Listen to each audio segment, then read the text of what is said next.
Buenas tardes, bienvenidos, bienvenidas a Patio de la Infanta. Es un placer darles la bienvenida para presentar un nuevo ciclo de Ciudades y Arquitectura, un ciclo organizado por Fundación Ibercaja y por el Colegio Oficial de Arquitectos de Aragón. Muchas gracias, decano, muchas gracias, Ricardo Marco, Carlos Buil y Raimundo Bambó, coordinadores de este ciclo, por contar con nosotros un año más. Para Fundación Ibercaja es un honor ser partícipe de vuestra labor de acercar la arquitectura a la sociedad y es un placer recorrer con vosotros el mundo y admirar sus bellezas arquitectónicas. En esta edición visitaremos las ciudades de Pamplona, Pekín, Toulouse y Boston. Hoy tenemos el lujo de contar con los arquitectos y urbanistas María Urmeneta y Pachi Chocarro, fundadores del estudio Chocarro y Urmeneta, que van a ser nuestros guías por este paseo por la arquitectura de Pamplona, un paseo lleno de lujos a las joyas arquitectónicas de la capital navarra. Como digo, gracias María y Pachi. Hoy empezamos el ciclo pues por todo lo alto, hablando, como no puede ser de otra manera, de Pamplona. Y cedo la palabra al decano del Colegio Oficial de Arquitectos de Aragón, Carlos Turegano. Muchas gracias a todos por venir y espero que disfruten.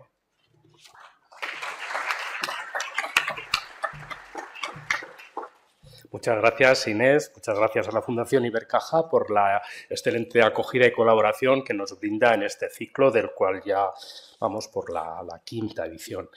Gracias al público en general y bienvenidos a todos los compañeros, que veo por allí muchas caras conocidas en el día de hoy. Supongo que muchos compartís, porque veo compañeros que habéis estudiado en Pamplona, la especial satisfacción de que sea Pamplona la ciudad elegida. Yo tuve la suerte de formarme allí y por eso hoy es muy gratificante presentar a los ponentes. No conocía a María, pero sí que conocía a su padre, a don Ramón, que fue mi profesor de construcción y del cual guardo un gratísimo recuerdo que siempre se manifiesta cada vez que tengo que resolver un detalle constructivo de una estructura metálica en cualquier edificio. Pasados los años, también tuve la oportunidad de conocer a Pachi y compartir con él intensas, pero muy fructíferas y agradables jornadas en las que pude apreciar su verbo ágil, directo y ameno, del que sin duda vais a disfrutar hoy. Todo ello porque compartimos codo con codo nuestra labor en el Consejo Superior de Arquitectos con algún otro compañero que estáis por aquí también. En cuanto a su perfil profesional, simplemente esbozaros que María Urmeneta y Pachi Chocarro son arquitectos y urbanistas desde 1980 por la Escuela de Arquitectura de la Universidad de Navarra, fundadores del estudio Chocarro y Urmeneta, SLP Arquitectos. Desarrollan su actividad en las disciplinas de la arquitectura, la rehabilitación y el planeamiento urbanístico. María Urmeneta es la presidenta de la agrupación de urbanistas del Colegio de Arquitectos Vasco-Navarro y Pachi Chocarro ha sido decano del mismo colegio. A lo largo de su actividad profesional han obtenido numerosos premios en concursos profesionales. Han sido galardonados, entre otros, con el premio del Colegio Oficial de Arquitectos Vasco-Navarro del 2005 por el Plan Especial de Protección del Conjunto Histórico El Cerco de Artajona. Premio Ciudad, Urbanismo y Ecología 2000 por el Parque Fluvial de la Comarca de Pamplona, finalistas del Premio de Urbanismo Español 2019 del Consejo Superior de los Colegios de Arquitectos de España y Premio del Colegio Oficial de Arquitectos Vasco-Navarro de Urbanismo 2019 por el Plan Especial del Casco Histórico de Olite. Actualmente están redactando el Plan Especial de Actuación Urbana de Protección del Casco Histórico de Estella y el del primer ensanche de Pamplona. Sin más, bienvenidos a Zaragoza y adelante con vuestra ponencia. Gracias. Muchas gracias.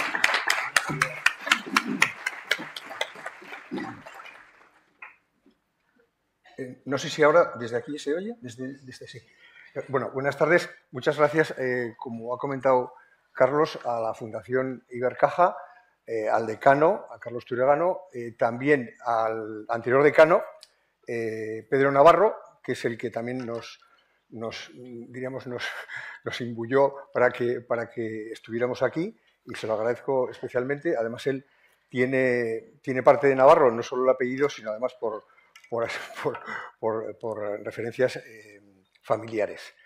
De este verbo del que ha hablado Carlos Turegano, sobre todo, es mejor a lo mejor que yo sea más pausado, porque el peso de esta charla la va a llevar María Urmeneta, que además es, como bien ha comentado Carlos, la presidenta de los urbanistas y, bueno, nos iremos interviniendo y espero que efectivamente bueno, sea para todos ustedes agradable. Muchas gracias. Vale, pues empezamos. En la conferencia de hoy, que versa sobre la ciudad de Pamplona, intentamos que vayan entendiendo la configuración a lo largo del tiempo y el por qué se ha llegado a la situación de la ciudad actual, y entre medio pues aparecerán algunos pequeños ejemplos de arquitectura. Foto de Pamplona, que está tomada desde la parte oeste de la ciudad, que es muy representativa de los elementos que luego vamos a seguir hablando, ¿no? Esto es Pamplona. Todo aquello que está dibujado, o sea, que tiene color, es el término municipal de Pamplona. Está partes importantes, que este es el río Arga. Esto es la ciudadela, de la que vamos a hablar bastante. Aquí está la Plaza del Castillo, para situarse. Pamplona es un término municipal que tiene en torno a los 24 kilómetros cuadrados y hay una población, o sea, vivimos en Pamplona en torno a los 211.000 habitantes, lo que da una densidad de 9.000 habitantes por kilómetro cuadrado. Es, por lo tanto, una ciudad compacta, es una ciudad pequeña en espacio, ha llegado a sus límites territoriales y, a pesar de todo, tenemos una superficie de espacio verde y libre por habitante de 16,5 metros cuadrados, que supera por lo menos los 12 metros cuadrados que los organismos internacionales pretenden. Las previsiones del Plan General Municipal, que es este plan que vemos aquí, que se aprobaron en el año 76, se ha continuado hasta el 2002, pues están prácticamente todas ellas acabadas. Y la ciudad de Pamplona está prácticamente ya finalizada en su configuración. Lo único que queda por hacer son estos términos Lezqueiro y Arrosadía, aquí en la parte sur del término municipal, que se llaman, y que es un solo plan parcial que está dividido en dos partes. Aquí lo vemos ya con la relación que tiene que tener con los ayuntamientos más próximos de la comarca, que luego verán que es una parte importante de lo que queremos hablar para explicar la configuración actual de lo que es el ente comarcal. Esto es el parque central de esa nueva zona de Arrosadía de Escairu, que se está acabando y que está constituido por un esquema de cuadrícula, con este esquema verde en el centro, con este parque verde en el centro, y que reproduce un poco un ensanche. Y lo único que también queda por efectuar es un nuevo plan, que está aún sin empezar a desarrollarse, a la espera de que llegue el tren de alta velocidad a Pamplona, y que lo que hace, la nueva estación va a estar por esta zona, aquí en el sur, y es un plan que prevé en torno a 10.000 viviendas y se desarrolla en dos partes. La parte de la actual estación de San Jorge, que si la conocen es una estación antigua y que sigue desde su fundación exactamente igual, y la parte de lo que llamamos la carretera Estella, que es hacia el oeste de la ciudad. Estos son los desarrollos previstos, tal y como está planteado ese plan, donde se sustituye donde está la actual estación de San Jorge y los terrenos adyacentes a pues los depósitos, los aparcamientos, todo ese tipo de cosas, y donde se hace un número de viviendas bastante reducido, pero una gran parte de equipamientos. Y la otra parte de ese mismo plan, que es lo que se conoce como barrio de Echabacoiz, que es esta parte sur, y que va a tener esta ordenación. Toda la parte que está destinada a la nueva estación y equipamientos, y un esquema, diríamos que tradicional ya, tipo ensanche, pero con espacios centrales abiertos, toda ella en torno a la continuidad de la avenida de Pío XII hacia el oeste de la ciudad. Esto quiere decir que desde los años 90 en Pamplona no cabían más viviendas, los habitantes crecían y entonces todas las iniciativas de desarrollo urbano se han hecho fuera de Pamplona, en términos colindantes. Se empezó por la zona de Mendillorri, que es esta de aquí, se siguió por la zona de Sarriguren y ahora queda un poquito aquí de una zona que se llama Ripagaña y que también está en desarrollo. Eso supone, la zona de Mendillorri, acabada desde los años 90, fue una promoción pública, está diseñado por Pachi Mangado, la ordenación, y todas las viviendas son de protección oficial. La parte de Sarriguren, que es esta, es la ciudad que ahora, bueno, la ciudad es un barrio entero en sí, volcado en sí mismo, con su propia área central verde, con su lago para solucionar la cuestión de escorrentías y pluviales de forma sostenible. Y esto que parece una maqueta, pues no, es la ciudad ya construida, ¿no? El barrio ya construido. Es de una baja densidad, todo en baja más 4, las torres más altas son estas, con un baja más 6, y bueno, pues tiene también una parte por aquí donde se estaban construyendo más bien, unas zonas de trabajo, de un sector terciario, y también aquí las viviendas, un 98% eran de protección oficial. Y el último barrio que hemos comentado, el de Ripagaña, situado ahí un poquito más al norte, que tiene un esquema muy parecido, también con su parte de parque central, con su correspondiente lago para organizar una urbanización sostenible y del cual está casi todo edificado. Todo este barrio ha dado, en general, buenos ejemplos de arquitectura, pero sobre todo lo que se ha buscado es la eficiencia energética de los edificios y la sostenibilidad de las ordenaciones. Todos ellos cuentan con sus grandes zonas verdes y con sus lagos estanques, lagos artificiales, para resolver problemas en cuanto a la urbanización, ¿no? Pamplona, por lo tanto, no se entiende ahora sin la geografía, porque Pamplona ya no se puede considerar como la ciudad metida dentro de sus límites municipales. Hay que entenderla más bien como un ente que está formado por diversos pueblos que se ve que ocupa, una vez que se han acabado las estribaciones montañosas en Navarra, aquí estamos en el norte de Navarra, esto es Valcarlos, por aquí está la frontera con Francia, todo esto es el límite con Francia, y una vez que se acaban las estribaciones de los Pirineos, el primer llano que aparece es la zona donde se ubicó Pamplona y donde está la comarca de Pamplona, que ya digo que debería tratarse todo él como una ciudad en su conjunto. Hay que considerar que son 20 municipios que están en ese llano, y esos 20 municipios que están en ese llano constituyen más de la mitad de la población de Navarra. En Navarra somos 630.000 habitantes. O sea, y la mitad estamos viviendo en esta zona que geográficamente está perfectamente delimitada. Uno de los elementos más importantes es el río Arga, que es el que hace de nexo de unión, y sus afluentes, que están por aquí, y el Elos también, y los montes que generan ese entorno de lo que se llama la cuenca, lo que decían los antiguos que eran todos los terrenos donde se oía la campana de la Catedral de Pamplona, ¿no? El río ha sido el primer generador de lo que puede llegar a ser ese ente comarcal que sea la ciudad de Pamplona en el futuro. O sea, como ahora les voy a hablar de lo que era la Pamplona primigenia pequeñita, pues al final, dentro de unos años, el final debería ser la constitución de ese ente comarcal que coja los pueblos de alrededores.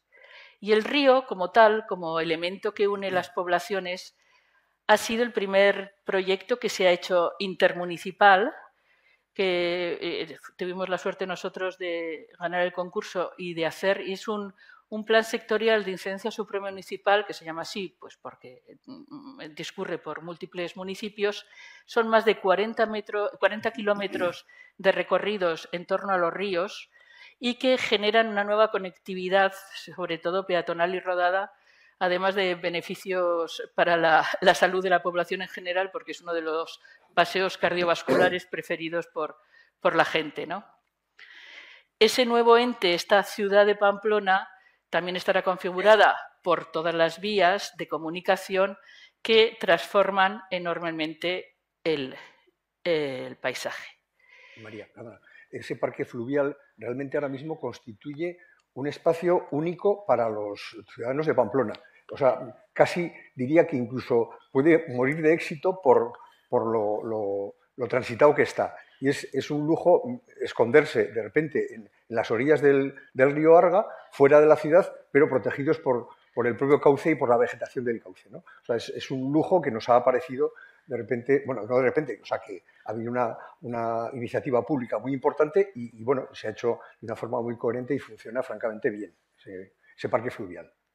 Sí, hay cierto problema de coexistencia entre bicis, peatones, la anchura de la sección, bueno, lo que pasa en todos los sitios al final, que, bueno... Entonces aquí volvemos a este plano geográfico donde es un plano antiguo que establecía lo que era la comarca de Pamplona. Y este plano geográfico que establece claramente los límites geográficos con los montes de Aranguren, con los montes del norte de San Cristóbal y con los montes del sur, el Perdón, Sierra de Alaiz y todo esto, al final, si lo superpones sobre la Pamplona actual, ese rectángulo central es esto. Quiero decir que lo único que estamos haciendo es como buscar los límites geográficos de la comarca, que ya digo que es la evolución natural de Pamplona. En esta visión geográfica de Pamplona, de su asentamiento y de su evolución, como he dicho al principio, que pretendemos explicar por qué hemos llegado a esta solución en que necesitamos que Pamplona sea la comarca, esta visión geográfica está muy vinculado a los Pirineos, a la situación con respecto a los Pirineos. Esta es una foto que nos ha prestado nuestro colega Luis Tena, arquitecto, en el que se ve, esto está tomada al aterrizar con el avión en Pamplona, que se ve los Pirineos al lado mismo prácticamente de la ciudad. En línea recta está a 40 metros. Los Pirineos han sido fundamentales junto con la geografía, el plano de altimetrías que hemos visto antes, para justificar por qué se fundó la ciudad de Pamplona, por qué ha seguido existiendo y esta expansión comarcal a la que vamos a ir llegando. Entonces, aquí vemos que en tiempos de los romanos los Pirineos funcionaban como una barrera que separaba las distintas provincias romanas. La Burgindale, que es Burdeos, donde es la actual Aquitania, y la Tarraconense. Aquí estaban los Pirineos. Esa separación tuvo mucho que ver también en las fases en que los romanos fueron instalándose en la península ibérica. Lógicamente empezaron de la zona más fácil, por donde se podía pasar los Pirineos más bajitos por el lado del este y desde el mar. Y aquí se ven las distintas etapas de ocupación de la península y en la tercera etapa y prácticamente la última es cuando se funda Pompaelo en el año 74-75 a.C.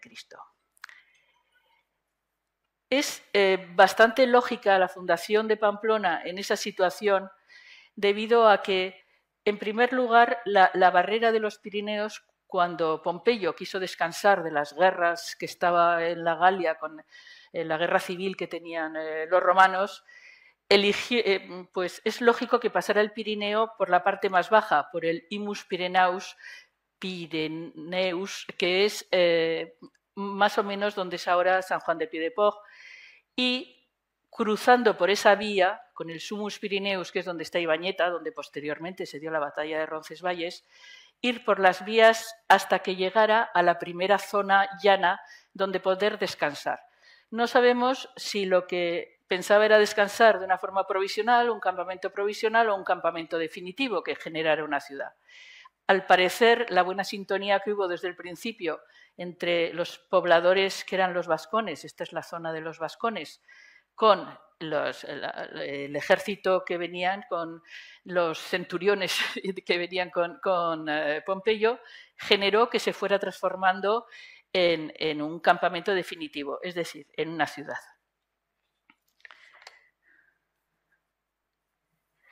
Aquí se ve claramente, aquí en el mapa geográfico, pues la importancia que le damos a esto es la subida de Pamplona, bajar por el río y llegar al primer llano donde se puede descansar, donde encuentras agua que se larga y donde encuentras una situación defensiva importante para que, poder instalar ese campamento para poder descansar las tropas. Es más, o sea, por ejemplo, esa parte de la visión de lo que es Pamplona justo al haber pasado la frontera, hasta Uderzo y Goscinny nos lo cuentan en Asterix en Hispania, donde dice: aquí solo resta bajar en línea recta y llegaréis a Pompaelo. Bueno, aquí es un poco la visión que tenían estos autores sobre la llegada de Pamplona.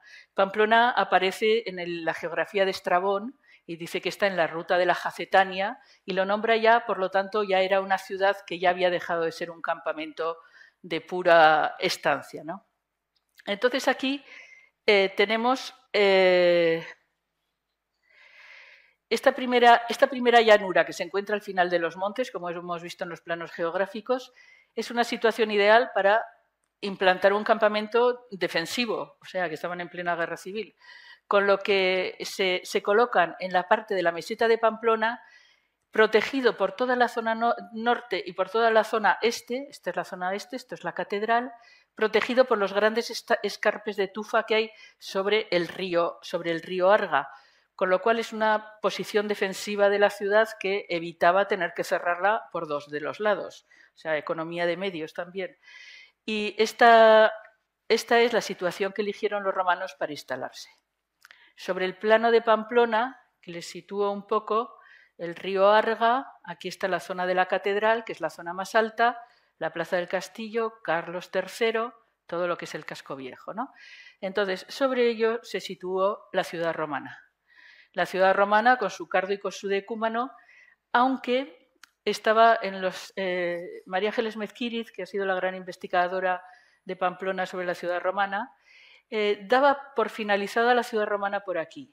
Pero al hacer las excavaciones para hacer el aparcamiento de la Plaza del Castillo, que en mi opinión lo único bueno que ha traído son esas nuevas excavaciones y conocimientos que se han podido saber después a través de las obras y de lo que se encontró, resulta que se encontraron unas termas aquí en la Plaza del Castillo, con lo cual parece ser que la ciudad romana era toda esta zona que salía un poquito de lo que conocemos como barrio de la Navarrería y que incluso al ya ir ampliándose generó como un segundo cardo y decúmeno en esta zona que fue obligado también a reconstruir, como veremos más adelante después de la destrucción de esta parte de la ciudad.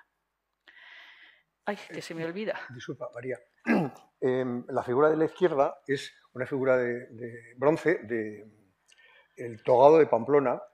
Es del siglo I después de Cristo y se descubrió a finales del siglo XIX, o sea, 1890 o por ahí, en una obra que se estaba haciendo cerca de la catedral.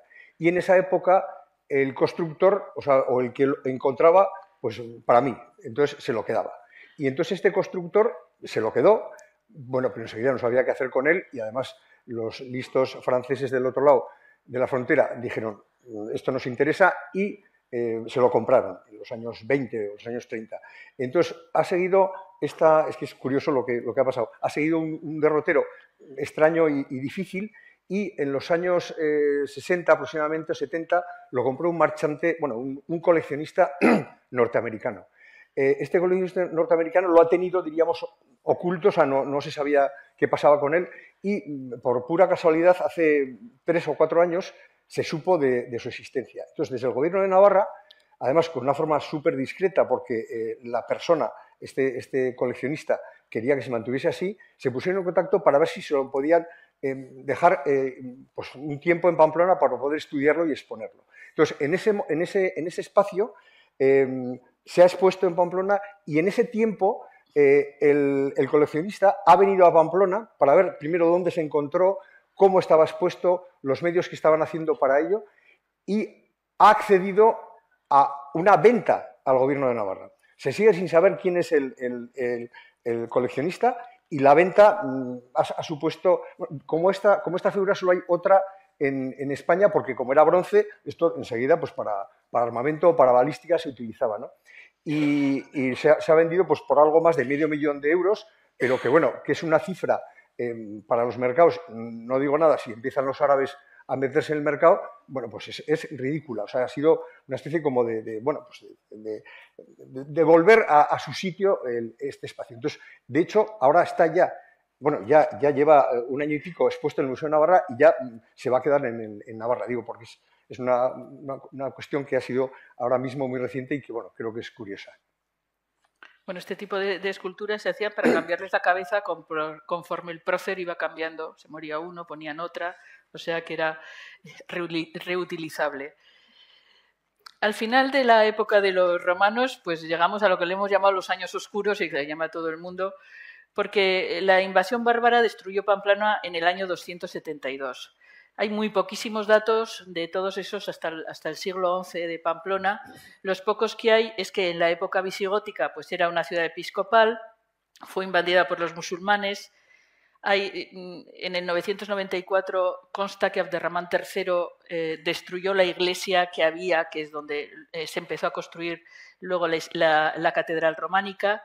Carlomagno, en la batalla de Carlomagno, de la batalla de Roncesvalles, que se ha hecho famoso, claro, el Cantar de Roldán, que es uno de los que es el que establece cuáles son las virtudes y las características de un caballero en toda la Edad Media, que se escribió hacia 1200, pero parece ser que Pamplona estuvo dentro de la marca carolingia por lo menos 10 años, hasta el año 884, y parece ser que hizo destruir las murallas de Pamplona. No se sabe si como venganza por la batalla de Roncesvalles o para evitar que los moros pudieran hacerse de nuevo fuertes. Entonces, aquí se ve que Navarra desaparece, como pasa con casi todas las ciudades, y además, como decía Chueca Goitia, después de las invasiones bárbaras, las ciudades romanas se encogen, ninguna crece, en todo caso se hacen más pequeñas e incluso algunas de ellas desaparecen. Y no hay noticias de ello hasta la instalación de Sancho Garcés I como rey de Pamplona, que fue los inicios del reino de Navarra, que el reino se le llamaba Reino de Pamplona, pero ocupaba esta zona desde los Pirineos hasta los valles, toda esta zona. Esta casa real que se fundó en ese momento, en el año 904, sustituyó a los antiguos reyes que se llamaban los enecos, que estaban relacionados con los musulmanes. Era una antigua, era una casa dinástica que provenía de los musulmanes. Aquí es donde empieza ya la historia de lo que es el Reino de Navarra, que tiene la historia medieval en Navarra es muy agitada. En principio, en el siglo XI, Pamplona era únicamente lo que llamamos ahora el barrio de la Navarrería, que es esta zona. Era un barrio que estaba integrada únicamente donde vivían solo agricultores o servidores de la catedral. Era una ciudad episcopal, o sea, donde quien mandaba aquí era el obispo y su cabildo, y su perímetro era el de la ciudad romana. Es más, las murallas parece ser que eran las mismas que desde la época romana, y entonces dentro de la Navarrería hubo una judería que estaba en esta zona. Y es curioso, aunque nos adelantemos un poco, pero en el año 1498, el rey de Navarra, o sea, hizo una orden que era calcada de la ley que hicieron en Castilla para expulsar a los judíos, y entonces desapareció la judería, y la parte donde estaba construida la sinagoga, al cabo de los tiempos, se convirtió en una plaza, en la plaza que está delante del arzobispado. A partir del año 1090 se hicieron dos nuevas poblaciones de francos que se situaron fuera de lo que era la población original de los autóctonos del lugar. Estos francos venían de Francia, como su nombre indica, se instalaron, eran comerciantes, no tenían lugar dentro del casco, y el primero que se creó fue el burgo de San Fernin, San Saturnino, que se hizo en torno al Camino de Santiago que recorría la calle Mayor. Esto era una auténtica ciudad diferente, se ve por la planimetría que corresponde además a un diseño único. Fue construido todo él prácticamente en unos pocos años, y la traza es que se mantiene hasta este momento, que es decir que exactamente las calles van por donde se fundaron en el año 1090, o sea que es una especie de museo urbanístico, pero en la ciudad, ¿no? Esa ciudad que se formó estaba rodeada de murallas, de fosos, y se situaron en las esquinas, estaban situadas las iglesias fortalezas. Un poco después, cuando ya se quedó pequeño el burgo de San Fernín, se generó la población de San Nicolás, que es este otro barrio, que su forma de disponerse sobre el territorio es como la de las bastidas francesas. Estos burgos no solo tienen todos ellos un trazado diferente, este es el trazado de la ciudad romana que se mantiene, este es el trazado de la fundación con esta forma de urna y en función del Camino de Santiago, y este es una bastida, pero además tienen fueros distintos y los fueros además lo que tienden es a molestar lo más posible a los del resto de los barrios, de los burgos, con lo que, o sea, se mantuvo siempre estuvieron en continuas discordias. Aquí se ven las iglesias que están aún hoy, aunque son fotos en blanco y negro, son fotos recientes, pero así dan más aspecto defensivo. Pues aquí se ve San Saturnino con su torre, eran todas verdaderas fortalezas. Y aquí la iglesia, que aquí está, la iglesia de San Saturnino o San Cernín, a la entrada del burgo, la iglesia de San Lorenzo, a la salida del burgo, y esta iglesia de San Lorenzo tenía una torre defensiva que fue derribada luego cuando se hizo la ciudad de la Pamplona, pasando a ser esta fachada. Pero ya se ve que las iglesias fortalezas han mantenido su espíritu guerrero pues hasta el momento, ¿no? Entonces, a partir de este momento se genera una guerra civil entre los burgos que acabó con la destrucción del barrio de la Navarrería, fue totalmente arrasado en 1276. Esto, en el fondo, esta guerra se generó por lo normal en la Edad Media, que era la discusión entre los reyes y los obispos, quién mandaba. En este caso, el punto de inflexión fue cuando murió el rey Enrique I, que por cierto murió de obesidad, dejó a una niña, un bebé de 18 meses como heredera, con lo cual fue su mujer, Blanca de Artois, la que era la regente. ¿Qué pasó? Pues que como era una niña pequeña, los reinos tanto de Aragón como de Castilla, que tenían intereses porque estaban relacionados además familiarmente, pues intentaron casar con la niña, hacer algún tipo de relación de forma que los reinos se integraran. Pero la regente Blanca de Artois, no, con quien tenía buenas relaciones era con su familia francesa, con lo cual se estableció una pugna entre el obispo y la reina en cuanto a si realmente la niña Juana era la heredera, porque el barrio de la Navarrería, los obispos decían que había sido trocada, o sea, cambiada al nacer por otra. O sea, que ya es como una novela de las de novelón de la tele. El resultado fue que los del burgo de la Navarrería empezaron a armarse y a defenderse y a reforzar todas sus murallas, especialmente el frente hacia lo que eran los burgos de los francos, que estaban no solo por su proveniencia de Francia, sino también estaban con la reina, con la casa real, y en cambio los antiguos de la Navarrería, que eran los autóctonos, estaban con los obispos y demás. Esto generó una guerra dramática entre los tres burgos que al final la reina, para acabar de resolverla, llamó al ejército francés. Y el ejército francés ganó a la Navarrería y lo destruyó en 1276. Esto dio lugar a, dentro de uno de los que venían, un guerrero que venía, era un poeta francés de Languedoc, que escribió un larguísimo poema sobre la Guerra Civil de Navarra, que es el primer libro francés que se reconoce y que es el que ha dado un poco la idea de esta guerra, que es muchísimo más conocida fuera de España que aquí. Y también ha dado lugar recientemente pues, a un montón de novelas. La última fue de este año, El latido de los tres burgos se llama, otro Bajo las cenizas de la Navarrería, etc. Y aparte de eso también unas eternas divagaciones sobre si esto constituía una guerra de los francos contra los invasores, de los autóctonos, de los vascones, en fin, muchas teorías sobre algo de lo que tenemos poquísimos datos, ¿no? Esta es la reconstrucción de lo que eran los tres burgos antes de la destrucción de la Navarrería. La Navarrería tardó en reconstruirse más de 50 años, pero mientras tanto se hicieron algunas pequeñas obras. Entre ellas, bueno, algunas pequeñas obras, se hicieron entre ellas, dieron permiso a la reconstitución de todas las viviendas relacionadas con el cabildo de la catedral, pero se les obligó a que fuera sobre sus mismas trazas y con las mismas calles rectas, con lo cual se volvió a reproducir la trama romana que ya existía del momento de la fundación.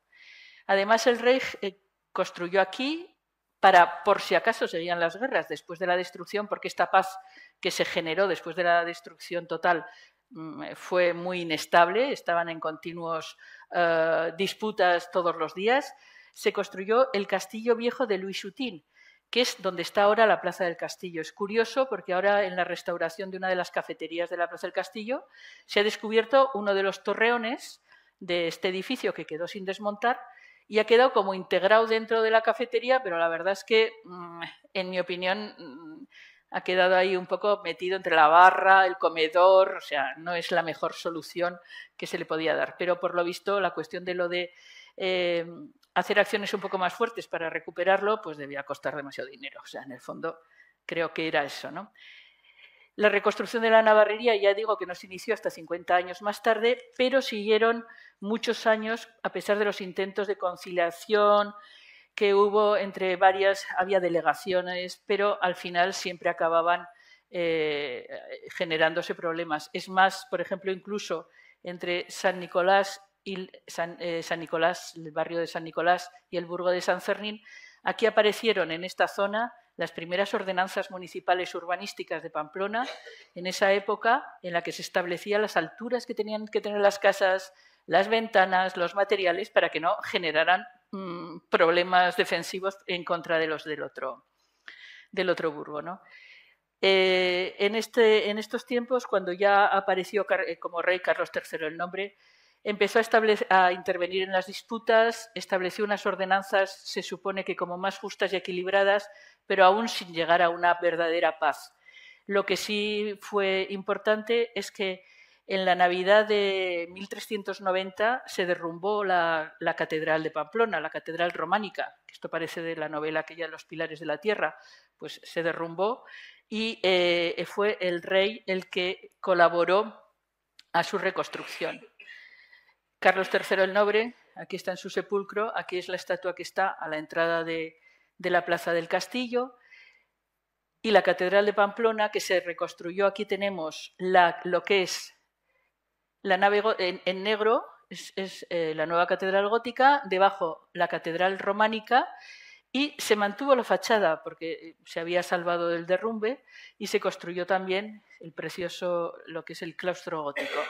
La catedral ha sido restaurada, se han sacado además las policromías que quedaban a la vista, vamos, que se han podido recuperar, y la verdad es que tiene ahora un aspecto interior precioso.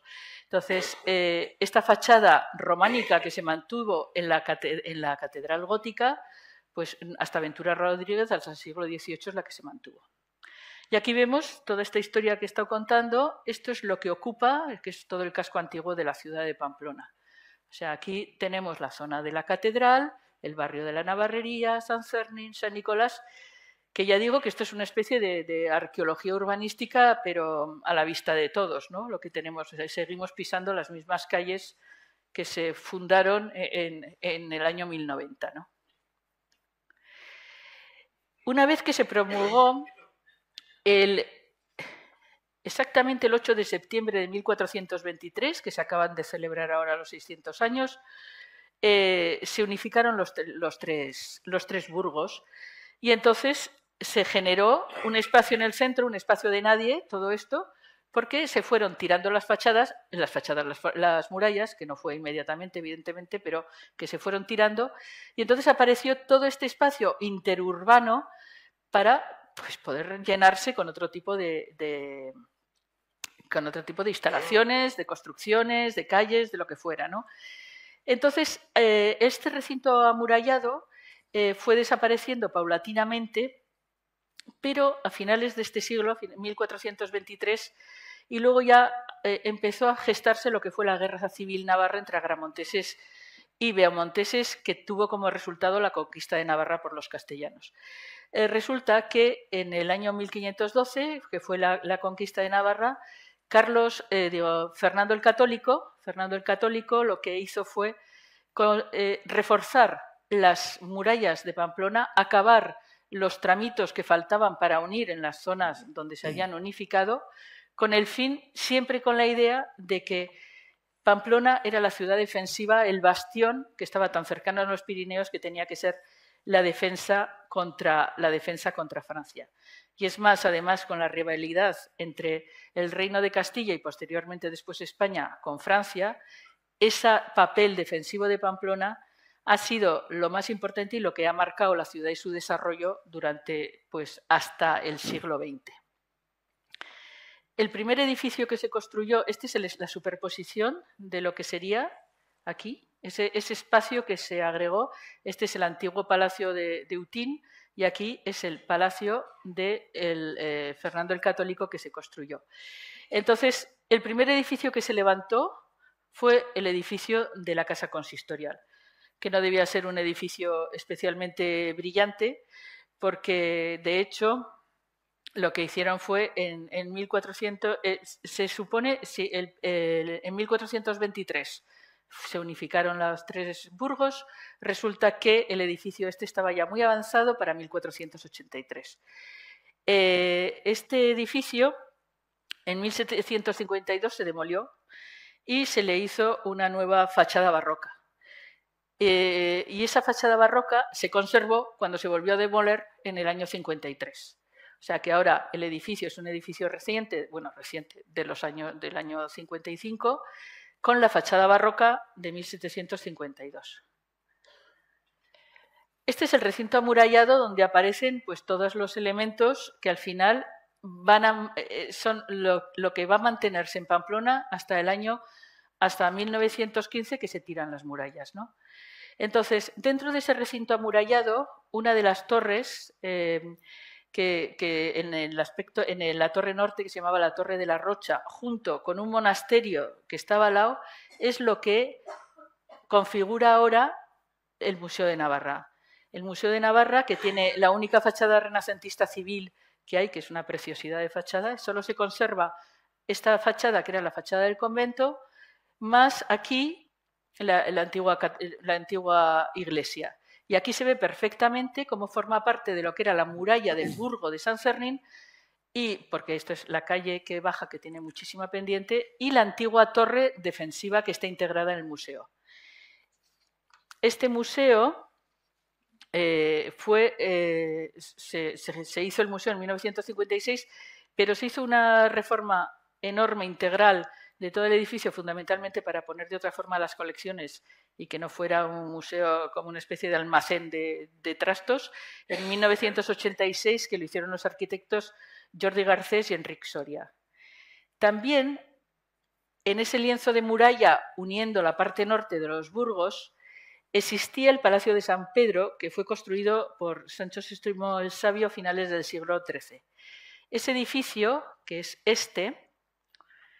fue Palacio Real y en el momento de la conquista por Navarra se convirtió en el Palacio de los Virreyes de Navarra y posteriormente en el gobierno militar de Navarra. Este es el aspecto que tenía hasta que se hizo la intervención por Moneo, que es que ahora lo cuento. Entonces, en este edificio es en el que estaba Mola cuando se organizó la revuelta de los militares que dio lugar a la guerra civil. Entonces, este edificio ahora se ha restaurado por Moneo y es el Archivo General de Pamplona. Y aparte de quedar perfectamente integrado en lo que es, ya se ve aquí, la muralla norte, el trozo que se hizo para unir las ciudades, los burgos más bien, y esto los profesionales están encantados porque técnicamente debe ser muy estupendo, ¿no? María, ¿Tú querías comentar? Sí. Vamos a ver. Este año hemos celebrado en Pamplona y en Tudela una exposición sobre Moneo en Navarra, un poco al espejo del que se hizo aquí en 2019 por el Colegio de Arquitectos de Aragón y la Diputación, de Moneo en Aragón, que efectivamente tiene una obra muy potente. Y estando con Moneo, la exposición ha sido en Tudela y ha sido en Pamplona. Esta es una de las obras de referencia para él personales. Primero, por lo que significa de los 1000 años del Reino de Navarra y de todo su archivo, ¿no? Y luego arquitectónicamente, porque, como decía María, lo bien integrado que está el frente norte de la muralla, ¿no? Es realmente un edificio que merece la pena visitarlo desde dentro y desde fuera. Y como os digo, Moneo está muy orgulloso de esa obra, ¿no? Además en su tierra, ¿no? Bueno, el plano resultante, que esto ya lo hemos visto, pero aquí como parece un poco claro, como resumen de la evolución hasta pues, 1500 y pico, que fue cuando ya se instaló el primer castillo y el segundo castillo. Este es el primer plano de Pamplona que se conserva, que es del Archivo de Simancas de 1568. Se puede ver que, desde luego, quien lo hizo no era un dibujante, en fin, de grandes cualidades. Esto se supone que es el barrio de San Cernin, pero aquí sí que es curioso porque, tal y como está representada la Plaza del Castillo de 1568, es que prácticamente es como está ahora. O sea, son pequeños lotes de edificios, todos distintos, con sus soportales, y que la única zona que tiene como más noble y donde se unen algunos lotes más es en este frente norte. Y en el fondo es que es prácticamente pues como está ahora. Aunque ya digo, la representación es, bueno, pues regular. Este es el resultado hacia la parte sur, donde estaba el castillo de Fernando el Católico. Esta es la época en que se estaba desmontando el viejo castillo de Utín, que con sus piedras se construyó este, y en esta zona de la Plaza del Castillo es donde se corrían los toros, o sea, la plaza de toros. Este es el resumen de cómo va evolucionando, cómo se van llenando de los edificios en el centro ese que hemos conseguido. Y aquí, hablando de esa especie de museo al aire libre de lo que es el urbanismo antiguo, pues ahora Pachi os comentará, esto es una obra que hizo él hace unos años, que es en relación a que los restos de las murallas y los restos de la historia es que afloran por cualquier sitio. Entonces esto, sí, pues ya veis, vamos a ver, esta obra... coincide que esta obra es una velena, o sea, y coincide justo en la división de los antiguos burgos de Navarrería de San Cernin. Y de hecho, bueno, si pasas a la siguiente, que está lo del... me parece que estaba... Sí, bueno, aquí se ve que efectivamente esto estaba a ras a la cota, diríamos, antes de esos arcos, y efectivamente lo que se hizo fue, con la excusa de que hubo una actuación, luego la veremos en una diapositiva, muy importante por parte del ayuntamiento, digamos, política por la acción que tuvo y luego arquitectónica, que fue hacer en todo el casco antiguo de Pamplona, para revitalizarlo y para poder adecuar las obras de rehabilitación de la edificación, una gran galería subterránea. Cuando hablo de una galería de una sección de 3×2 en la que van todos los conductos, la separación de aguas pluviales y fecales, la recogida neumática de basuras, evitando efectivamente que en calles estrechas pasen los camiones de la basura, supuso un esfuerzo muy potente, económico y también de desgaste, porque a fin de cuentas hubo pues 4 o 5 años que estaban todas las calles, bueno, por partes, por fases levantadas, pero el resultado, o sea, ha sido inmejorable, es decir, tener todas las infraestructuras canalizadas, ordenadas. Entonces, con esa excusa, una de las actuaciones que quiso llevar el ayuntamiento fue sanear esta velena. Entonces, lo que hicimos fue, primero, bajar hasta donde sabíamos que estaban los cimientos. Por cierto, los antiguos eran antiguos, pero eran espabilados. Y, por ejemplo, o sea, los cimientos no eran de repente todo una gran meseta de piedras para ir poniendo los cimientos, sino que ahorraban y hacían arcos. O sea, el cimiento de la fortaleza, o sea, de la muralla, era de arcos, ¿no? Entonces, lo que hicimos, bueno, este es el resultado final, esto es en plena obra, si quieres pasar. Entonces, esto es, diríamos, esa excavación que se hizo. Por cierto, he dicho que los antiguos eran antiguos, pero eran espabilados, y de hecho encontramos un montón de bolas de las catapultas, de las luchas internas que tenían entre ellos, que claro, cuando vimos las bolas, cuando vemos en las películas, las bolas son esféricas perfectas. Bueno, estos, insisto, no eran tontos y las picaban como podían para el enemigo. Entonces, son unas piedras irregulares, son una especie como de boloides, vamos a llamarles. Y que, bueno, les hicimos una especie como de expositor porque nos parecía que, bueno, que tenía ese sentido, ¿no? Entonces, bueno, es un espacio pues, curioso, rico, muy recogido. Aquí es lo que os comentaba de la galería. esta es o sea, la foto de cómo es la galería ahora mismo y esta es la sección. Entonces, es decir, que la obra fue muy costosa porque el apeo, además de las fachadas de las calles estrechas, bueno, pues supuso un esfuerzo muy importante. Y ahí arriba se ve por fases la red de estas galerías, ¿no? Esto se realizó hace pues entre 18 y 22 años más o menos, o sí, por ahí, más o menos. Luego creo... tuvimos también la oportunidad, yo creo que está en la siguiente. Sí. Sí, debajo diríamos ya en el río, porque esto está en la meseta arriba, defensiva, pero abajo en el río es donde está el centro de recogida neumática, o sea, de la basura, de la recogida neumática de la basura, que tuvimos la oportunidad de poder hacerlo. Entonces aquí es donde, además, oído, la succión va para abajo, o sea, que vamos a favor, quiero decir. Bueno, este es un edificio que también nos tocó a nosotros hacer, pero insisto que esa es una aportación muy potente pública que se hizo en su momento lo de la galería de servicios. Bueno, seguimos adelante con la historia.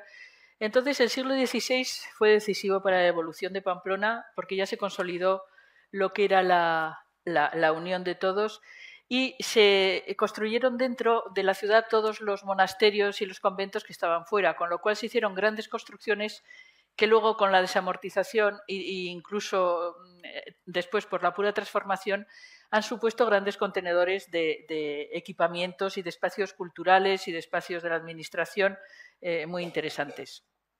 En esta época también fue muy importante, aparte de la unión de las murallas, el que se generó la calle Nueva, que era esta, que fue también una obra para la época que debió ser comparable a la de hacer ahora la Galería de Servicios, porque estuvieron algo más de 15 años rellenando el foso para que se convirtiera en una calle, como dice su nombre, Calle Nueva.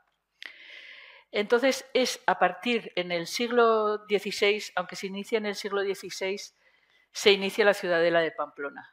La ciudad de Pamplona, aunque se inicia en 1571, la verdad es que se desarrolla toda ella a lo largo del siglo. Y aquí otra vez más aparece esa condición de bastión defensivo del norte contra Francia, porque lo que hace la ciudadela de Pamplona es mantener las murallas que ya había antes, generar unas nuevas murallas y hacer la ciudadela, que era una pequeña ciudad en sí misma dentro, porque la ciudadela se hacía para defender de los franceses, pero también se hacía por si acaso había levantamientos por parte de los ciudadanos de Pamplona y que por lo tanto se pudieran defender.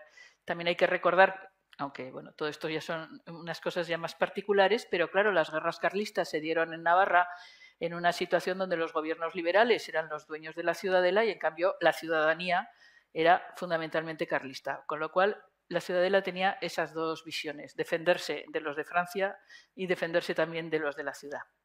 Entonces, esta fortaleza se hizo además, se fue encargada, y sobre todo fue Felipe II el que le dio la mayor importancia para que se fuera haciendo. Se la encargó al mejor ingeniero de la época, que se llamaba el Fratín, y que este señor además aparece incluso en el Quijote, porque fue el que hizo las defensas... ¿Las defensas de qué ciudad? Bueno, no me acuerdo. Total, que se hizo copiando en el mismo estilo de otras ciudadelas de la época, como la de Amberes, que ya sabéis que prácticamente lo miras y con una visión global parece Pamplona. O la de Turín, que también pasa lo mismo, ¿no? Entonces, las obras en la ciudadela duraron más de 30 años. El resultado fue este. La muralla se prolongó por todo esto, se generaron los baluartes defensivos por toda esta zona, se generó una segunda línea de murallas, se generaron los fosos y todo eso, ya digo, durante más de 30 años. Al ser considerado por Felipe II como en su continua pugna con Francia, tanto por los estados italianos que tenían en pugna como por las guerras de religión, pues era enorme la cantidad de dinero que se fue metiendo durante años para que se continuaran con estas grandes obras. Aquí vemos que dentro de la ciudadela, de las murallas, quedaban englobados el Parque de la Taconera y toda esta zona que estaba sin construir, que se pudiera pensar en un primer momento que era para una expansión de la ciudad. Pero no, siempre lo que se llamaba entonces el gremio de la guerra, o sea, el Ministerio del Ejército, prohibió cualquier tipo de construcción. Y no solo ahí, sino también en lo que se llamaba la zona polímica. Aquí, con lo cual también la ciudadela de Pamplona condicionó el desarrollo de toda la comarca de Pamplona. Todo este espacio en blanco, el río, como lo vemos, y todo el espacio en blanco es lo que se llamaba la zona polémica. Aquí están las construcciones, unas avanzadillas de la ciudadela, que esta no se llegó a construir, esta sí, que es la de Fuerte el Príncipe, y que en toda esta zona blanca estaba prohibido cualquier tipo de construcción, salvo que fuera provisional y en madera, para que se pudiera destruir y el enemigo no se pudiera hacer fuerte. Con lo cual, una vez más, es un condicionante tanto al desarrollo de Pamplona, a su crecimiento, a la instalación de cualquier tipo de empresa, de industria, de artesanía.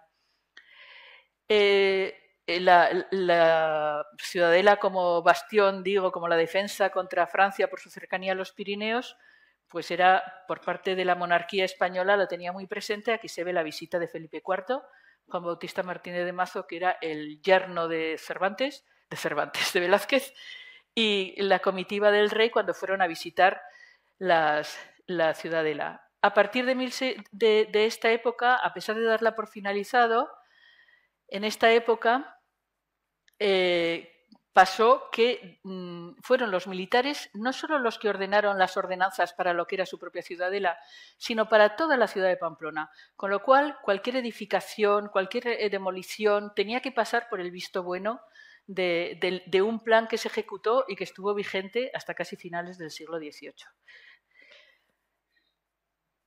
A partir de 1964, damos un salto y nos vamos para seguir con la ciudadela se cede a la ciudad de Pamplona. Esta es una foto de la ciudadela que se ven aquí aún los edificios, que eran edificios militares, todos los cuarteles que existían por aquí, y esto fue cuando se cedió a la ciudad de Pamplona. Así era la entrada, que luego veremos una foto, cómo estaba en ese momento, pues en un avanzado estado de destrucción. Pero cuando Pamplona recibió esa zona, que lo recibió con alegría, entonces esta es la situación que se da ahora, que con la demolición aunque ahora nos centramos, que luego hablaremos de la demolición, nos centramos en lo que es la ciudadela. Entonces, esto fue lo que se cortó y desapareció después de la cesión a Pamplona para la construcción de nuevos edificios. Aquí vemos un poco es el esbozo de lo que es la ordenación que se haría de después. Esto es el primer ensanche, que luego también aparece, pero todo esto son los edificios de la ciudadela que estaban dentro del recinto y que fueron demolidos para transformar la ciudadela. Este es el primer edificio que fue autorizado además desde el Ministerio en Madrid, porque se edificaba sobre uno de los bastiones de la ciudadela. Y entonces este se llamó el edificio singular porque se dijo que se podía hacer un edificio singular, o sea, se le llamó tal cual.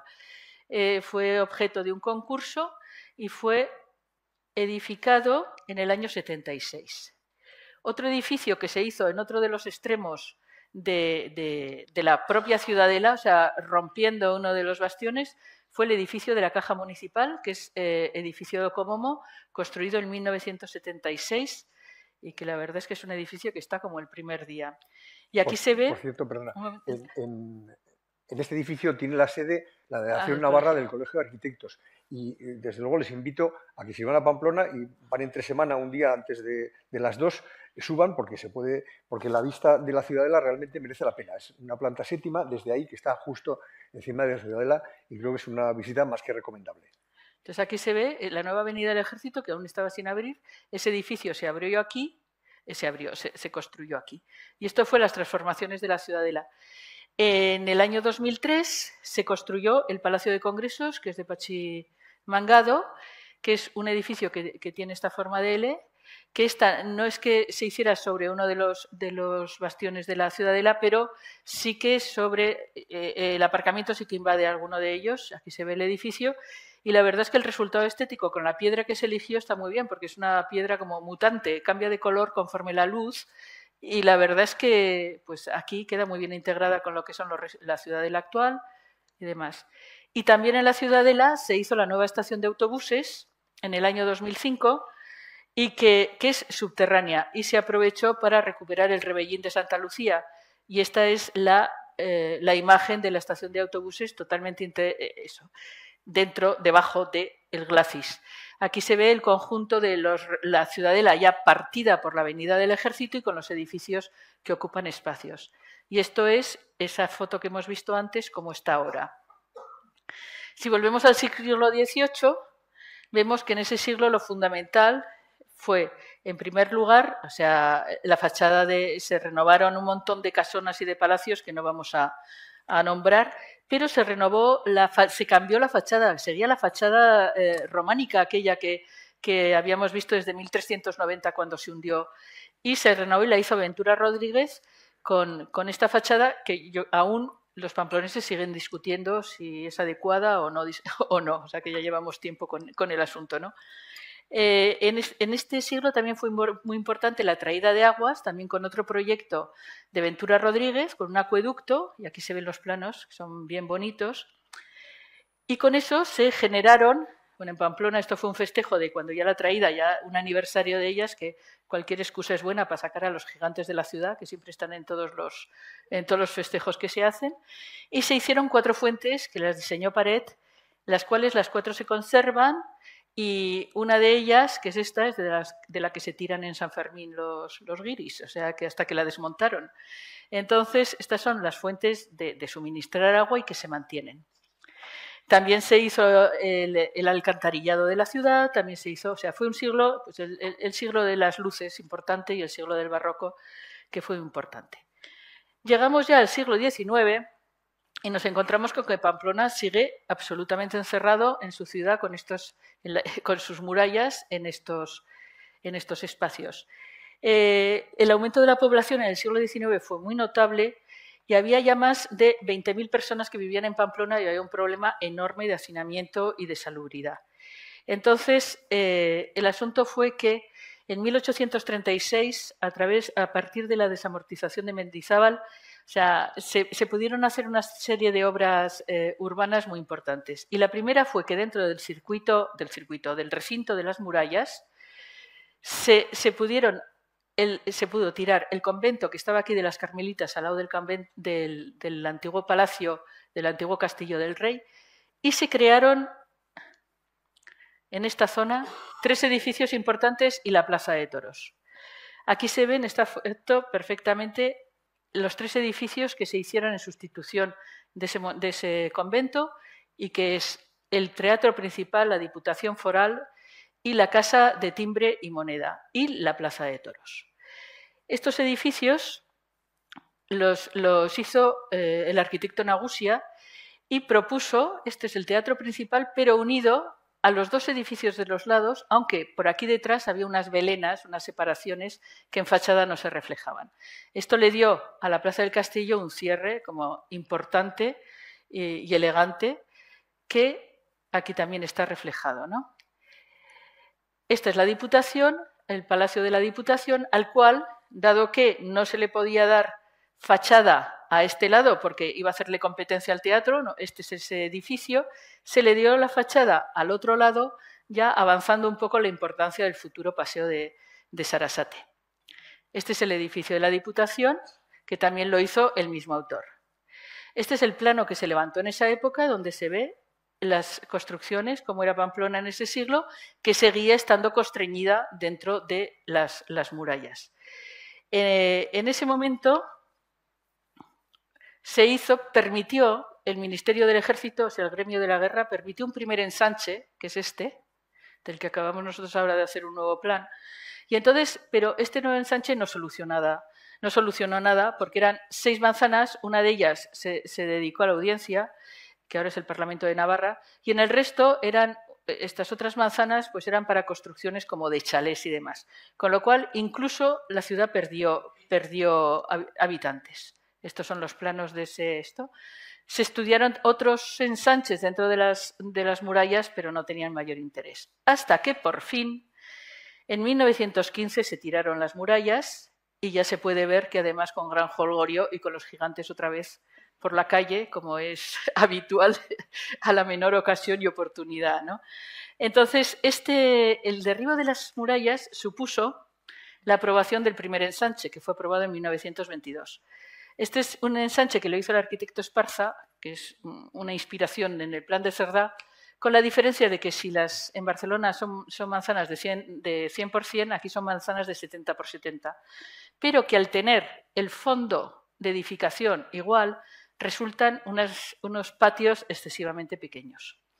Aquí se ve también que un éxito, y para mí una de las decisiones más audaces que se ha tomado y que no sé si ahora se tomaría, que fue tirar el teatro para comunicar las dos partes, la parte nueva y la parte antigua de la ciudad, y que suponía además toda esta zona de los edificios consolidados y que dan además edificios recientes y de una gran calidad, tener que tirarlos y tener que rehacerlos. Este segundo ensanche era para un Baja+4, se fue edificando con rapidez y permitió que la población de Pamplona aumentara de forma exponencial hasta los 60.000 habitantes en 1950, gracias a la posibilidad de viviendas que había. Aquí vemos el segundo ensanche en esto. Y aquí está la conexión de ese segundo ensanche con la Plaza del Castillo, que ya digo yo que creo que es una de las decisiones que no sé si ahora algún político tomaría, pues que hubo un momento en que hubo dos plazas de toros, porque en 1922 se estaba construyendo la nueva y estaba la vieja, pero claro, no podía haber un San Fermín sin plaza de toros, con lo cual, a pesar de que Hemingway vino en el 23, pero bueno, con lo cual se hicieron las dos plazas para que estuviera preparada para el siguiente San Fermín. Esto es un encierro a la plaza antigua, donde se ven las traseras del Teatro Gayarre. Esta es la plaza nueva a punto de acabarse y aquí se ven los restos de donde se habían tirado todas las murallas de la Pamplona medieval y de todos, que siguió. Espera, María, déjame un momento la de la plaza. Ah, sí. No, o sea, esto efectivamente es cuando se inaugura la plaza en el año 1922. Posteriormente, en el año 1966, el ayuntamiento saca un concurso de arquitectura en el que había un jurado de ilustres, entre otros Alejandro de la Sota, por ejemplo, y gana el concurso Rafael Moneo, cuando tenía 30 años. O sea, fue una obra, y es curioso porque es una obra muy discreta, pero con una envergadura muy potente, porque la plaza tenía 13.000 localidades y pasa a 20.000. Entonces, es una de las obras menos conocidas de Moneo, pero es que está tan bien integrada que creo que es una de las obras más brillantes. Eso que es una obra de juventud. Por cierto, que la Plaza de Toros lleva ya unos años en el que se puede visitar por dentro la Plaza de Toros, menos en Navidades y en San Fermín, lógicamente, ¿no? Menos las corridas, quiero decir. Pero la obra arquitectónica de la ampliación de la Plaza de Toros es realmente una obra muy, muy adecuada y muy bien encajada en el tejido urbano. Merece la pena, vamos. Incluso la visita también por dentro, cómo está resuelta. En fin, no hay fotos, pero bueno. Sí. Bueno, esta fachada se hizo para tener una perspectiva amplia, lo que pasa es que luego se hizo un parque, está todo muy arbolado, con lo cual es imposible ver la fachada de la Plaza de Toros. Aquí tenemos el primer encierro del año 22, aquí las traseras, sin derribar aún el teatro, sin abrir la conexión a la Plaza del Castillo, y el primer encierro de ese año. Y aquí vemos también cuando estaban las obras ya del segundo ensanche con Carlos III, que es la avenida de Carlos III, la Plaza del Castillo, sin acabar de derribar todos estos edificios que fueron derribados. El Teatro Gayarre se desmontó la fachada piedra a piedra y se trasladó a su nuevo emplazamiento. Se ve que es una manzana triangular, porque es el sitio que le tocó. Y lo hizo Yarnoz y resulta que es un teatro que está muy bien, la parte del foyer, aquí son viviendas, la parte de la escena, la parte del público y demás, pero tiene lo que llaman pocos hombros y es un teatro pues, que resulta incómodo para los profesionales. Aquí se ve ya, una vez trasladado el museo, que quedan a los dos lados los restos de los edificios y a ellos tenían ahora que darle cara para que tuvieran fachada a la nueva avenida. Entonces, este es el Palacio de la Diputación, que en este caso también los Yarnoz lo que hicieron fue esta nueva fachada girando un poco y dándole una nueva entrada por el otro lado, que es este edificio, que en esta foto resulta francamente triste, la verdad, y aquí está el otro lado, donde el edificio, que en este momento yo lo había comprado el Crédito Navarro, estaba en obras en el año 34 y que fue una obra de USA que ya fue a soluciones más modernas de la época, ¿no? Finalmente, la ordenación de Pamplona del año 57, que no aporta especialmente porque ya pues, se va a soluciones de ensanches y demás que luego fueron cambiando, se cambió de la manzana cerrada a la manzana abierta porque consideraban que era más salubre, pero a partir de entonces yo creo que ya no ha habido más, en fin, como decir, soluciones personales y particulares de Pamplona y son similares a la de muchos otros municipios de entidad parecida. Y esto es el cartel de 2013 de las fiestas de San Fermín, que lo ganó una chica, una arquitecta, en que utilizaba la forma de Pamplona para dibujar un toro. Así que muchas gracias. Muy amables.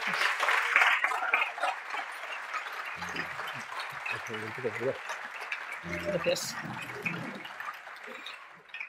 Muchas gracias. Y ahora abrimos un turno de preguntas, si alguien quiere. Don Pedro Navarro. Para Pedro, por favor, traéis un... Aquí, en primera fila. Gracias.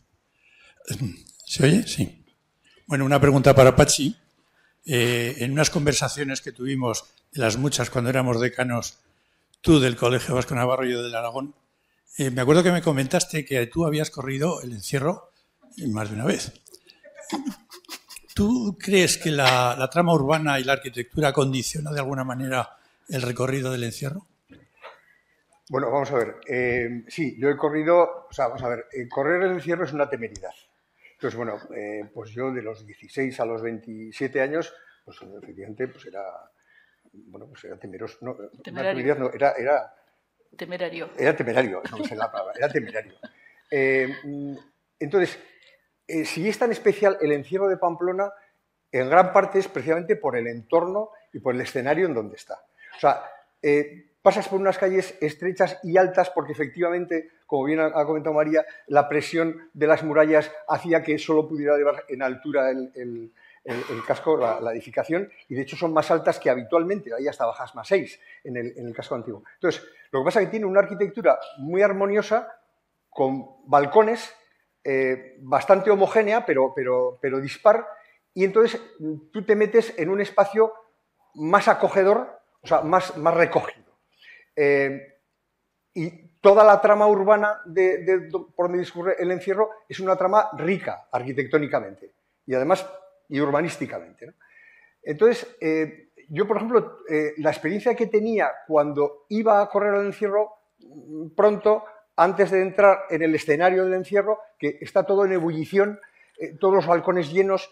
O sea, yo notaba que cuando pasaba la valla había 3 o 4 grados más, pero de verdad, ¿eh? O sea, es decir, y además a esas horas de la mañana se notaba.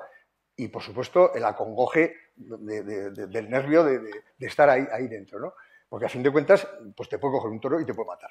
Vamos, como el que se tira en parapente o escala en los Dolomitas, pero bueno, es así, ¿no? Entonces, yo creo que influye mucho esa especie como de estar en un salón muy importante y con mucha gente, pero recogido. O sea, y bueno, yo creo que sí que ha influido o influye mucho esos encierros, ¿no? O sea, ese escenario. De hecho, escenarios de otros encierros, pues no sé, en Tafalla o en San Sebastián de los Reyes, pues son, no sé, como desarbolados. Yo cuando veo los encierros, pues discurren por zonas pues un poco torpes arquitectónicamente, no tienen, diríamos, esa intimidad que tiene esto. O sea, a fin de cuentas, tú estás metido en un tubo y, por cierto, casi todo el recorrido del encierro no tiene vallado. O sea, el vallado que nosotros vemos cuando se está llegando a la plaza de toros, donde te puedes recoger o si te caes te puedes meter por debajo de la valla, eso no existe ni en el 10% del recorrido del encierro. El recorrido del encierro es por calles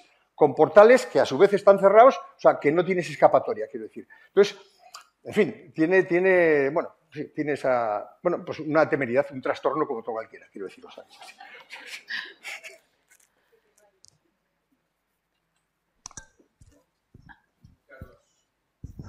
Hola, buenas tardes. al inicio de la magnífica conferencia han expuesto ustedes que se iba a hacer una estación nueva en Pamplona, y yo tengo leído que hay una nueva variante ferroviaria de Landaven a Orkoyen, y entonces todo este nuevo trazado ferroviario, quitando el bucle que hay hoy día en Pamplona, ¿cómo puede influir, cómo consideran que puede influir en el crecimiento de Pamplona y de toda la comarca? Bueno, pues en principio va a influir, si se acaba el AVE, porque ya saben que llevamos bastante tiempo. Ay, si esto no, es el otro. Iba a poner el plano que correspondía a esa zona. Ya digo, si llega el AVE a Pamplona, ahora recientemente ha habido una reunión de los colegios de ingenieros y con algunos otros colegios en los que decían que en lugar de primar la conexión vasca, que es la que da problemas por las zonas donde pasa, por Navarra, pues decían que se debería unir a Zaragoza. Entonces, por lo menos, el AVE iría de Pamplona a Zaragoza a Madrid. De todas formas, a ver dónde llegamos. En Pamplona va a influir sobre todo en lo que es la desaparición de una serie de industrias y de edificios antiguos que existen en la zona de la antigua carretera Estella que se decía, que se sigue llamando carretera Estella porque a fin de cuentas será la NA no sé qué, pero al final le seguimos llamando igual. Bueno, aquí estamos. Bueno, podría haber empezado por el principio, ¿verdad?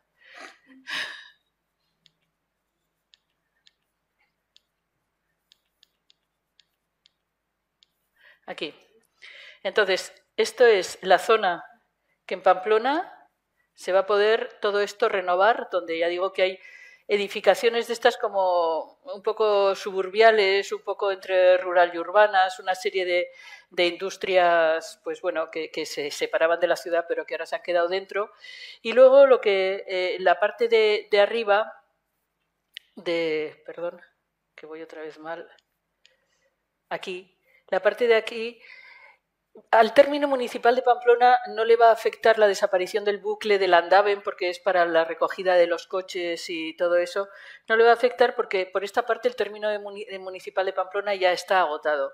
Pero sí que va a mejorar mucho las conexiones y además al desaparecer ese bucle que yo creo que en alguno de los planes se intuía, se veía por ahí, que ahora da toda esta vuelta por aquí, la conexión con los municipios hacia el norte de Pamplona yo creo que va a mejorar enormemente. Se podrá hacer mucho mejor una conexión que en este momento se basa solo en esta carretera, o sea que ahora es una calle, y que efectivamente están esperando todos estos municipios que tienen grandes planes de desarrollo, pero están esperando a que desaparezcan esa barrera que constituye las vías del tren en esta parte que este bucle hace por aquí, luego se va más por aquí, da toda la vuelta a la ciudad. O sea que sí que va a influir y mucho. Lo que pasa es que también todos los terrenos de las vías y demás, que son propiedad de Adif, han generado también en el plan, en mi opinión, un exceso de edificabilidad porque se le ha dado edificabilidad a terrenos que en mi opinión no había que habérselo dado. El talud de una vía de tren como generador de edificabilidad, pues es un poco, en fin. Lo que pasa es que, claro, si vas midiendo metros y metros, van saliendo metros que tienes que repartir entre todos los actores en la zona y entre todos los propietarios y va subiendo el número de viviendas.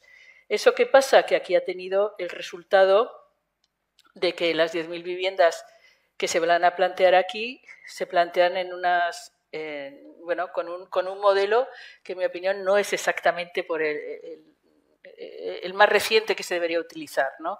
Debía ser, o sea, al final van a aparecer torres de muchísimas alturas y se liberan espacios verdes, pero se liberan todas ellas en zonas marginales, en zonas que, bueno, pues que no están como en el centro donde debería disfrutarlos de la población. O sea que, de todas formas, como este plan ha cambiado ya, que ya lleva unos 15 años cambiando y esto, pues ya veremos al final cómo resulta, ¿no? Y si se va adaptando un poco más, creo yo, a un urbanismo más sostenible. Sí, bueno, buenas tardes. Muchas gracias por hacernos recordar a los que hemos tenido también la suerte o fortuna de estudiar allí en Pamplona un poco la historia. Soy Juan Rubio y también como urbanista quiero preguntarte, María, la reflexión que has hecho al inicio de la intervención sobre lo constreñido y lo reducido que es el casco urbano, el término municipal más que el casco urbano de Pamplona, y en que, o sea, esa reflexión sobre la necesidad de tener algún tipo de organismo o mancomunidad o como le queramos llamar o área metropolitana, que en cierto modo ya algunos servicios los tenéis mancomunados. ¿Crees que se llegará a ver? La realidad es que Pamplona, yo escuchaba a algunos responsables urbanísticos, se quejan de que es usada por una buena parte de navarros y navarras y especialmente los de la cuenca de Pamplona y que sin embargo no contribuyen económicamente pues, a muchos de los servicios y equipamientos que son necesarios. ¿Podrías un poco añadir algo más a esa primera reflexión que has hecho al inicio de la conferencia? Pues sí, la verdad es que esto que dices es cierto. O sea, Pamplona está metido en su término administrativo, que además físicamente, si por lo menos hubiera algún tipo de diferenciación, aquí un monte, aquí un río, aquí un algo, pero ¿qué va? Hay sitios donde la calle a la izquierda es Pamplona y la calle a la derecha es Sanswain. Entonces, eso resulta, desde el punto de vista administrativo, además, incómodo, y ya desde el punto de vista urbano, pues en mi opinión es una incongruencia. Venimos del sistema de los municipios que viene desde el siglo pues, XVIII, XIX, y que responde pues, a una organización rural, agraria, que en un municipio, desde donde... En Navarra, en la cuenca de Pamplona, se habla de las cendeas, que es un término que proviene del término de los romanos. Entonces se hablaba como que estaba distribuido cada municipio, tenía una serie de pequeños núcleos, que era la distancia en que un agricultor podía ir y volver a su casa para trabajar y volver otra vez a su casa. Eso generó una multitud de pequeños asentamientos dentro además de pequeños municipios. Eso además complica, los concejos, complica enormemente la administración de esos sitios. Entonces sí que es necesario que eso pase, pero yo lo veo lejano. Por ejemplo, en el año 2019 se aprobó una ley de comarcalización en Pamplona, en Navarra, proponiendo la fusión de muchos ayuntamientos, que no se ha llevado a cabo y es difícil que se lleve. De hecho, hubo una primera ley para las fusiones de los municipios y generar entidades más grandes, como se ha hecho en Suecia, por ejemplo. Es que en Navarra somos 272 habitantes 272 municipios para 660.000 habitantes. O sea, que es una cosa, hay muchísimos municipios entre 100 y 300 habitantes, por ejemplo, ¿no? Es una complejidad administrativa brutal. Y luego hay un nivel de equipamientos también brutal. Cuando viajas por ahí dices, bueno, es que hay más que en Noruega. Hay una casa de cultura y a 10 minutos andando tienes otra casa de cultura y tienes un frontón y en este es cubierto y está. Entonces, todos los pueblos de alrededor de Pamplona se han hecho ricos con la construcción de viviendas donde ha ido a vivir gente que quiere estar cerca de Pamplona. Porque a pesar de que las estrategias territoriales, que ahora se está tramitando una, se habla siempre de la Navarra transversal, de la ciudad-región, etcétera, etcétera, pues no, al final se concentra todo en Pamplona, Pamplona crece y el resto se va despoblando poco a poco. La situación en realidad es que Pamplona, a efectos de funcionamiento, con todos los pueblos de la comarca, funciona como un ente, pero a efectos administrativos no.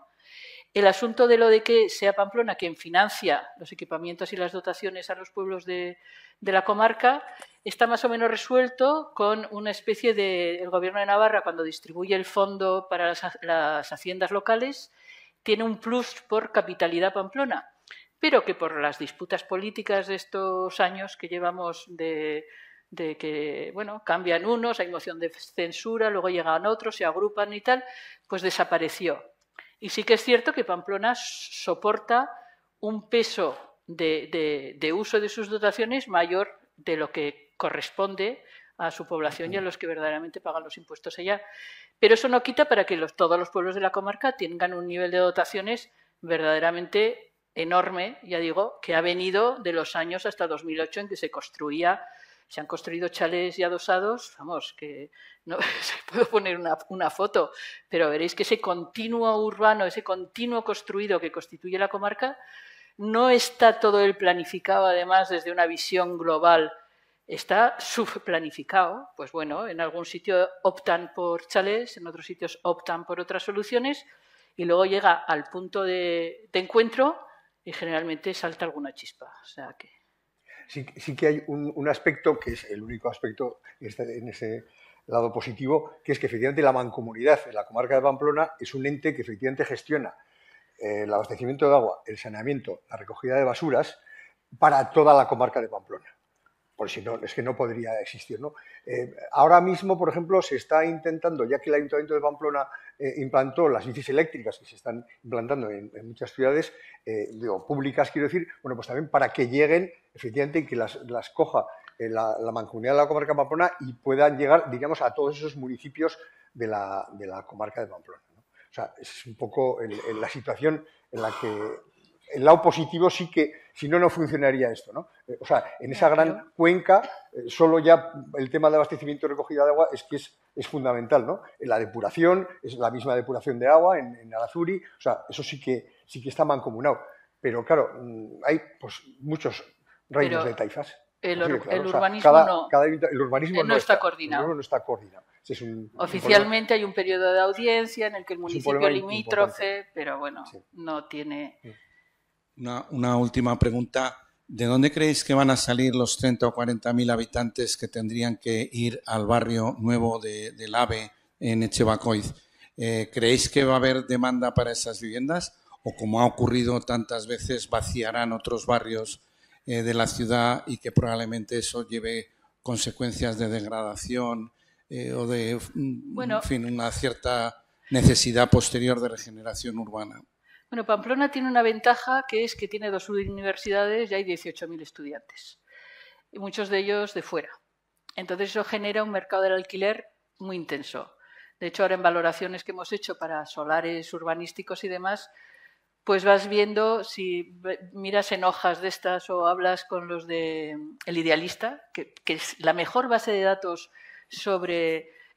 que existe en el mundo sobre lo que es lo que se vende, cómo se vende y qué es lo que demanda la gente. Bueno, pues si pides datos a esta gente, te dice que Pamplona es una de las ciudades, decía que era la 22 comarca en Europa para invertir en alquiler.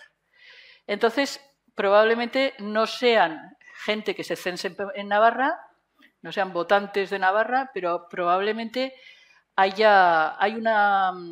una tensión en el mercado del alquiler muy importante, porque además tampoco hay empresas de alquiler. Ahora están entrando los fondos de inversión, por ejemplo, para hacer residencias de ancianos, pero sobre todo residencias de estudiantes.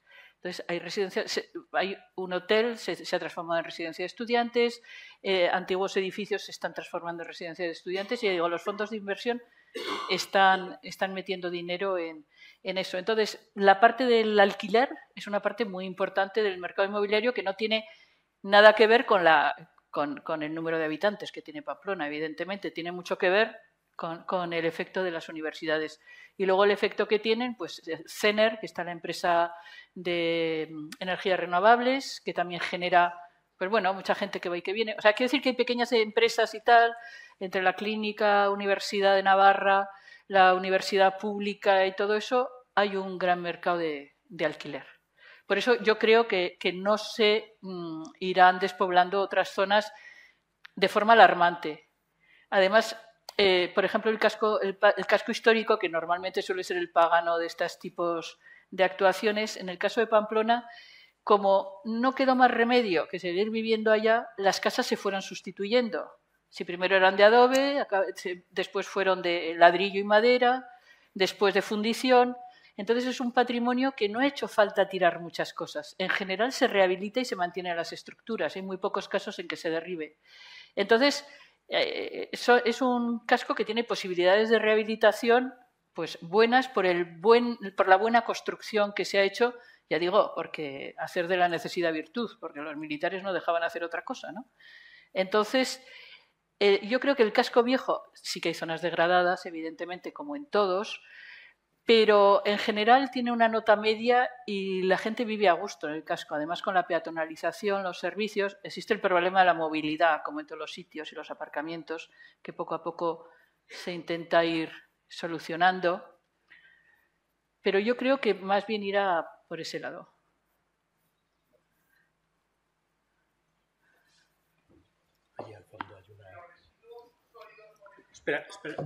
Espera un segundito que llegue el micrófono, por favor, porque si no, no se puede grabar. Bueno, que me extiendo mucho. Los residuos sólidos domésticos urbanos, ¿dónde se gestionan y qué se hace con los mismos? Y luego, ¿hay alguna norma que diga no se puede tener un edificio que supere los 90 metros o los 120 metros? Curiosidad. No, bueno, ahí hay dos cosas. Empiezo por la fácil, que es la de los 90 y 120 metros. Eso es la normativa de vivienda de protección oficial en Navarra, que es única para todos los municipios. Esa normativa establece que las viviendas protegibles en algún tipo de protección oficial no pueden pasar de 90 metros cuadrados y hay una que es más especial de 120 metros cuadrados. Porque esas viviendas también está limitado quién puede acceder a ellas. Ahí que tiene que ganar menos de 2 veces, 5 veces el salario mínimo interprofesional. Luego tienes pues, los puntos, que si tienes 3 hijos, 40, vives con tu padre, lo que sea. Pero esa es normativa de habitabilidad. Pero no hay ninguna norma que diga que las viviendas tengan que tener 90 metros, las viviendas libres, del mercado libre. Lo que sí es cierto es que, claro, cada metro cuadrado pues, supone 3.000 euros más a la hora de comprar el piso. Con lo cual, pues, las viviendas tienden a ser, la vivienda normal que se construye en el mercado libre, pues está en torno a los 80, 90, 100 metros. O sea, pero no hay una norma que lo limite, salvo que sea de protección oficial. Y las viviendas de protección oficial cumplen exactamente la misma, salvo esa limitación de metros, cumplen exactamente la misma normativa que las libres. O sea, que las viviendas de protección oficial no son viviendas peores. Son viviendas que únicamente tienen, por lo menos en Navarra, una diferente forma de financiar. Y lo de las basuras, pues las basuras se recogen por la mancomunidad de la comarca. Hay un sistema de separación, hacemos en todas las casas, tenemos el orgánico, el papel, el cristal, los plásticos y los brick y todas estas cosas, y luego el resto. Y en general se sigue bastante o sea, fue una de las primeras ciudades donde se empezó a hacer reciclaje y hay mucho éxito en el reciclaje, se recicla muchísimo. ¿Qué pasa? Que se genera tanta basura que lo que antes, por ejemplo, se pagaba a la mancomunidad, que es quien lo recoge, pues tanto la tonelada de vidrio, pues ahora es que hay años en que no se paga. Solo con que te la lleven ya estás haciendo negocio, o sea, porque si no tienes tú que resolverlo, ¿no? Entonces, y lo que se hace es llevarlo hasta este año a un, ¿cómo se llama? Centro, vertedero, como queda feo y se enfadaban, centro de tratamiento de residuos sólidos urbanos en un pueblo que está aquí cerca, que es en Góngora. Esto es la Balsa de Olza, pues que está como por aquí. ¿Qué pasa? Que cuando se hizo ese plan se le dio una vida útil de no sé cuánto tiempo. Y cuando llegó ese momento, los de ese valle, que estaban muy enfadados desde siempre con ese centro de tratamiento de residuos sólidos, pues dijeron que había que cerrarlo porque estaba en el convenio. Y entonces se hizo un plan, una ley y un plan para buscar un sitio para un vertedero. Y al final se va a llevar a la ciudad del transporte, que unas de las parcelas de la tercera fase, que en principio iba a estar conectada con el tren, pero no se conecta, entonces quedan unas parcelas, diríamos que un poco secundarias, se van a utilizar para las basuras, teniendo en cuenta que gran parte de las basuras ya no van a ir ahí, porque ahí ya solo va la parte resto. Entonces, el volumen cuando se hizo esto, que era hace 40 años, ¿no? Más o menos. Nosotros también hicimos ahí un proyecto hace un montón de años. Pues resulta que había mucho más volumen porque se reciclaba menos. Ahora, al separarse más, pues lo que va a esa parte es menos. Luego hay una parte que va a biometanización, que es la parte de lo orgánico, y ese es el sistema, es la Mancomunidad de la comarca quien se encarga. ¿Se permite incineración? No. Gracias. No.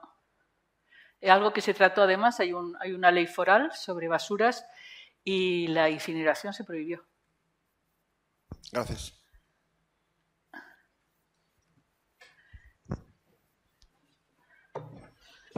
¿Alguna pregunta más? No hemos acabado muy bien.